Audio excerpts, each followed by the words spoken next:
Thank you everybody for joining us for Launch a Hyperlocal. This is the second segment of a 3-segment series. So we did the first as part one. Part one was all about planning.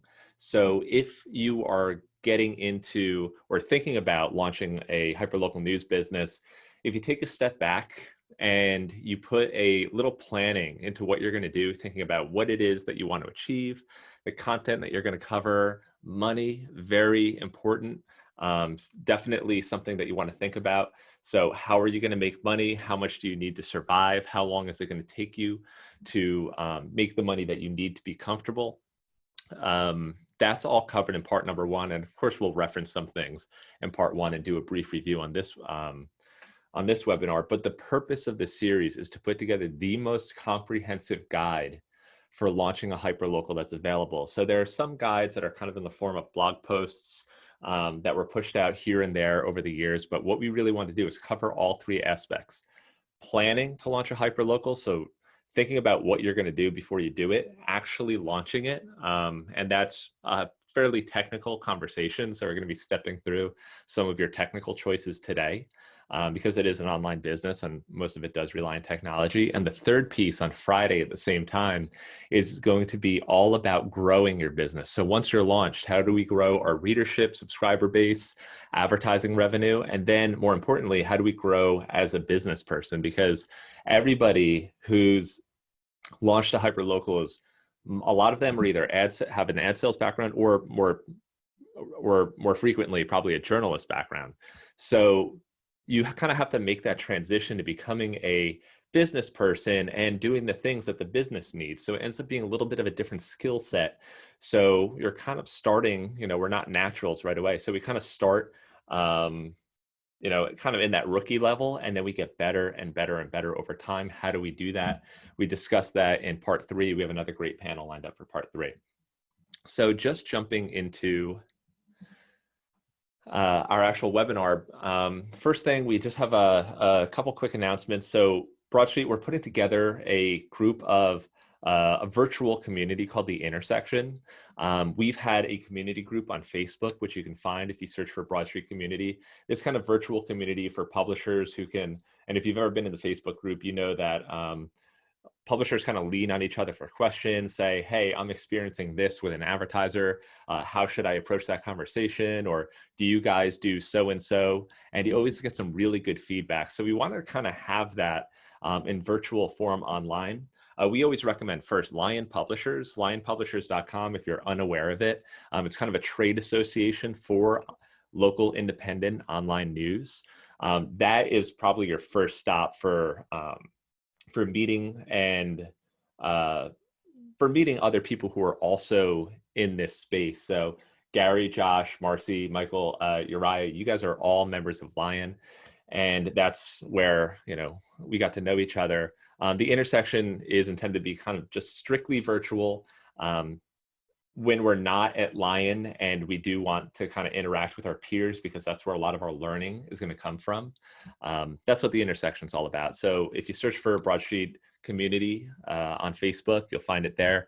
Or if you want to visit this link right here, go.broadstreetads.com/the-intersection, you can receive our first newsletter when we send that out. We think we might do a virtual conference at the end of the year.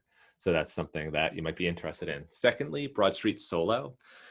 So Broadstreet, we're not the most expensive ad manager, but we're also not the least expensive. And our minimum pricing is intended to support the effort that we really put into every customer. We're really focused on helping our customers be successful. That said, our base tier of $199 a month, it is a little bit of a hurdle. So for publishers who are just getting started, an entry-level tier, $99 a month for the first year. We're putting that together. We also already got some interest in regard to that from the first webinar. So I just wanted to let you know that Broadstreet Solo, if you do like some of the concepts that we go over today, because some of it is a little Broadstreet oriented, although we're absolutely going to mention alternatives, just reach out to frontdesk@broadstreetads.com for some more information there.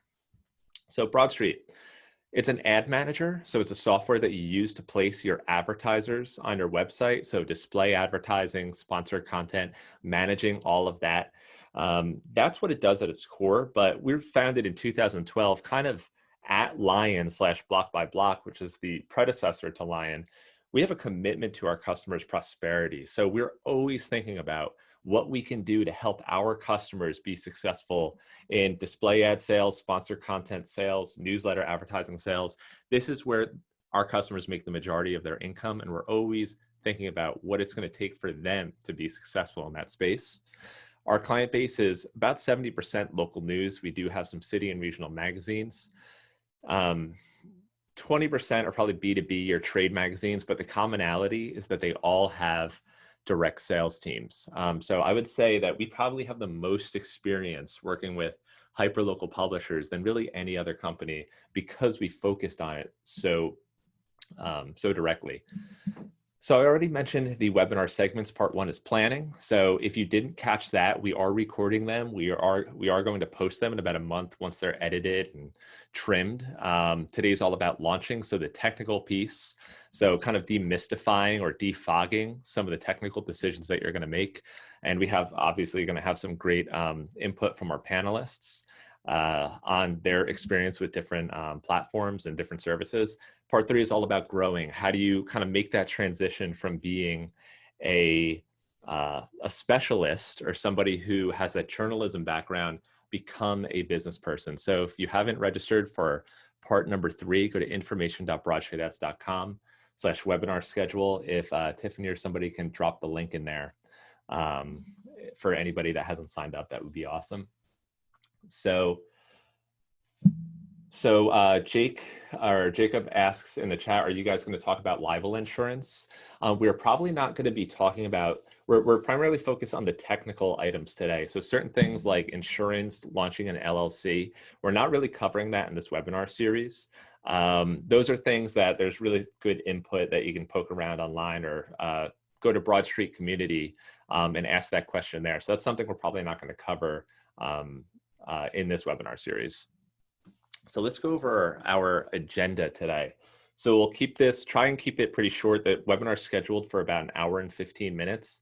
That said, we'll try and cover the core content in about 45 minutes, and then move into our questions for our panel.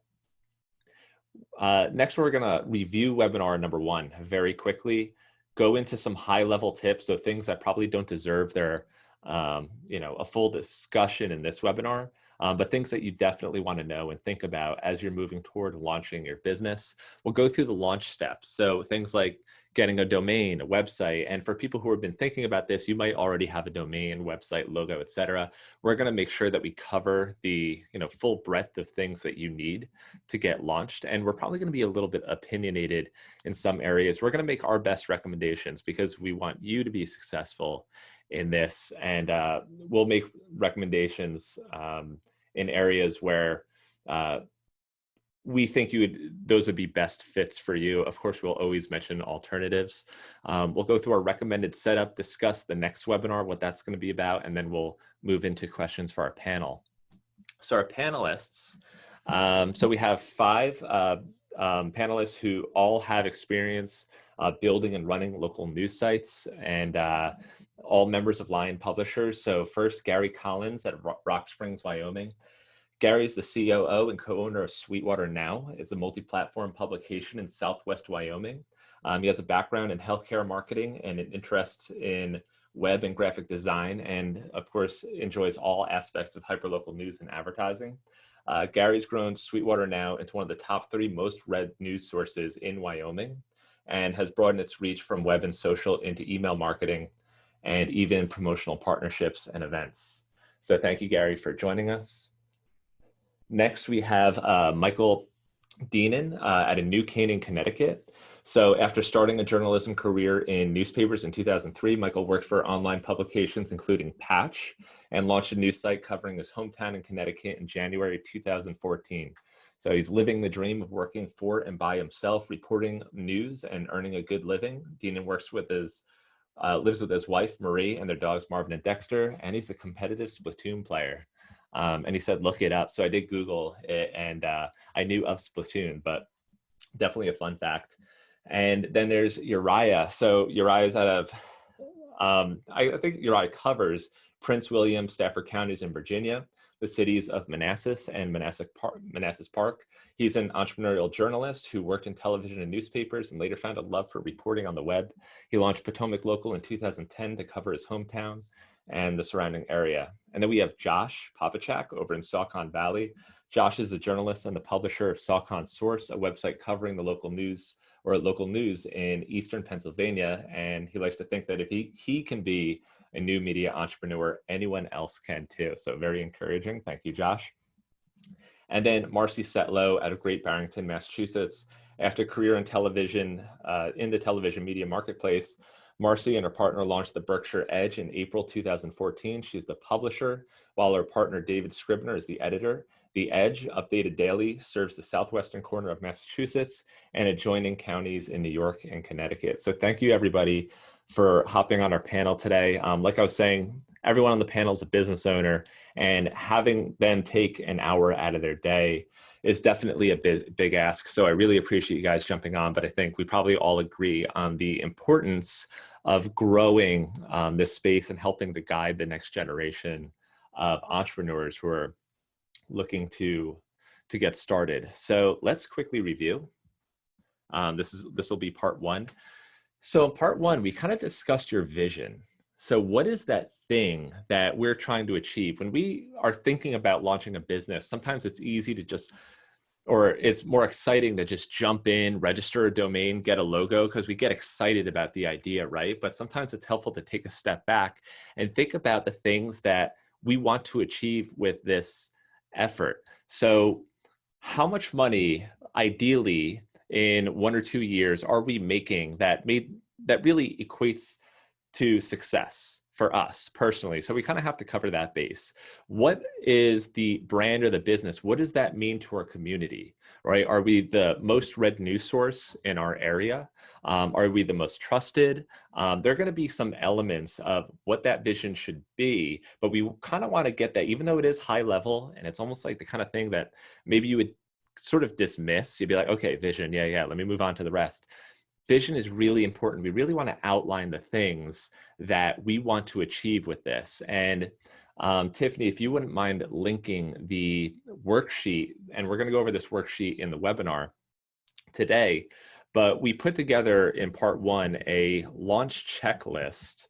And you can see it here. This is the one that Tiffany is going to be dropping in. It's a checklist of things that you'll definitely need for launching, but then importantly, a 1-year goal worksheet. So what is the vision for your new company? So write that out. When you take something, you take this idea, you write it on the paper, it makes it real. What's the personal income that we're going to need after 1 or 2 years to make this success? And I think most of our publishers and our panelists, they said generally it's going to take 6 months to a year before you start to win your first advertiser. So there is a little bit of a ramp up.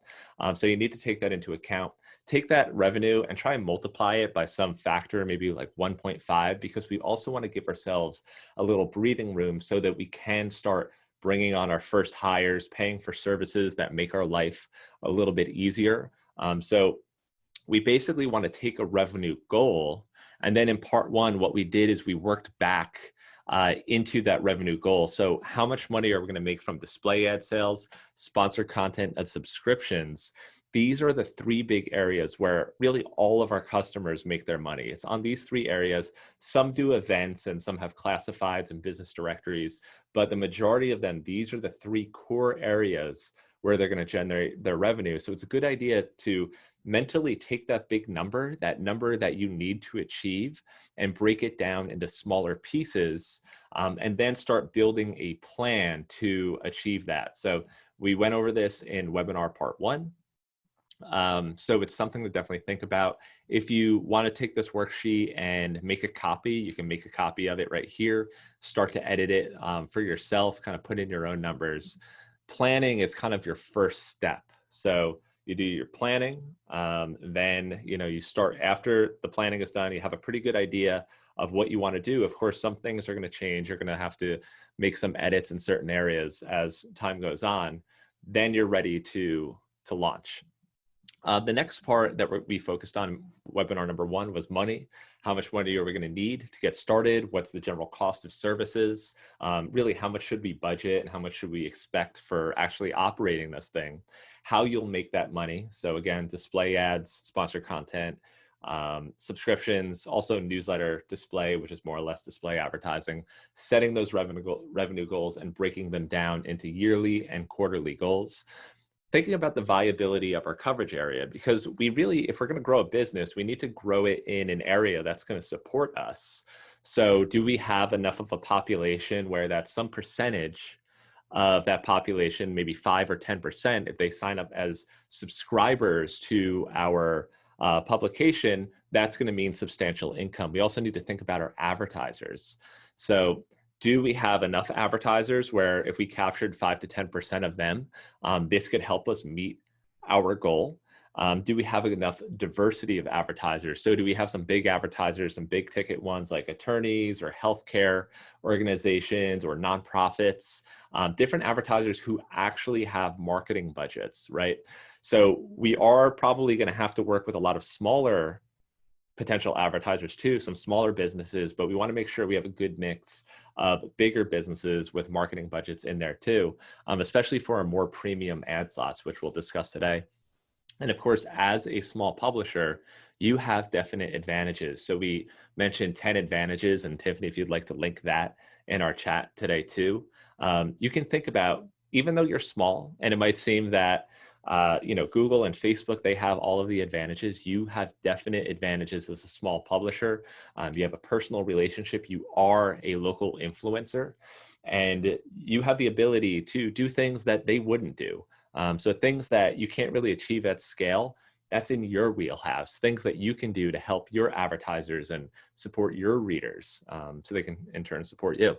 And then we talked about the things that you'll need, which we'll discuss today, those technical items, and then what growth looks like. So what that journey of the entrepreneur looks like. So let's jump into some high-level tips. And of course, I would invite anybody who is listening today, if you would like to drop any questions into the chat, or panelists, if you would like to chime in at some point and share your own experience, you're absolutely welcome to do that. We're also going to get to some panel questions at the end of the session. The first thing we probably want to talk about, and you've heard this before, 20% of the effort gets 80% of the results. Building a business is an iterative process, right? So sometimes we can't get something absolutely perfect. And in fact, if we try to get it perfect, it's going to hold us up. What we want to do, of course, in the end, we do want everything to be pretty close to perfect. But as you're launching your website, you pick a launch date and things are really good, but there's some little maybe to-do items that you still need to knock off. Remember, 20% of the effort gets 80% of the results. It's okay to come back and take care of those things over time. You're always working and improving on your business. It's not just like a one and done. Knock it out. You don't have to worry about it anymore. So a lot of times it's like get things into a good enough or a great state. Worry about perfection afterward, so let's cover all our bases, get launched, and then start improving those things over time. Launching can take days or months, right? So if you know how to do some things yourself, you can kind of DIY it. If you're working with a partner or you have some strict requirements on like the design of your website, you want a custom design, for example, that's when your timeline is really going to expand. So the speed at which you can move is kind of dependent on your own requirements, but if you wanted to, you could get started in a matter of days, or it could take a few months. I would say the average is probably 1 to 2 months if you wanted to get up and running. But it can go beyond that if you have some strict requirements, and most success comes over time. We kind of discussed this in webinar number 1.